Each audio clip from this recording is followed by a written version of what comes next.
ప్రత్యర్థుల మీద రాజకీయ కక్ష తీర్చుకోవడం అనేది నడుస్తోంది. అంతకుమించి ఇక్కడ ఏమీ లేదు. దీంట్లో 1,00,000 కోట్ల రూపాయలు 5 ఏళ్లలో ఆదాయం వచ్చిందంటే అది కుంభకోణం అవుతుందా? నాకు తెలియక అడుగుతా.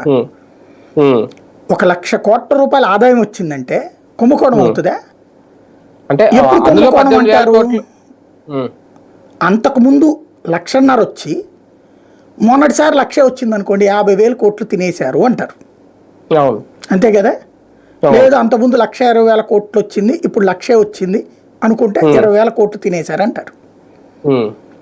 తెలుగుదేశం 5 ఏళ్ల హయాంలో వచ్చిన లెక్కర ఆదాయం ఎంత, ఈ 5 ఏళ్లలో వచ్చిన లెక్కర ఆదాయం ఎంత వెరిఫై చేసి చూపించమనండి.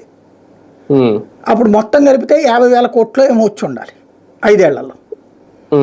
వీళ్ళ హయాంలో 1,00,000 కోట్లు వచ్చినాయి ప్రభుత్వానికి వచ్చిన ఆదాయం. అప్పుడు ఎవరు తిన్నట్టు? ఫర్ ఎగ్జాంపుల్ పోనీ అదే నిజం అనుకుందాం, వాళ్ళు తినేశారు అనుకుందాం. లాస్ట్ ఇయర్ వచ్చినటువంటి వాళ్ళ ఏడాదికి 25,000 కోట్లు వచ్చినాయి కదా. ఈ ఏడాది ప్రభుత్వానికి ఎంత ఆదాయం వచ్చిందో లెక్క తీయమనండి. ఈ ఏడాది ఇప్పుడు వచ్చేసిందిగా March 31. ఈ ఏడాది లెక్కల రూపంలో ఎంత ఆదాయం వచ్చిందో లెక్క తీయమనండి. గత ఏడాది కంటే ఇది ఎంత ఎక్కువ తక్కువ? ఎక్కువైతే కుంభకోణం అప్పట్లో జరిగినట్టు, తక్కువైతే తిన్నట్టు.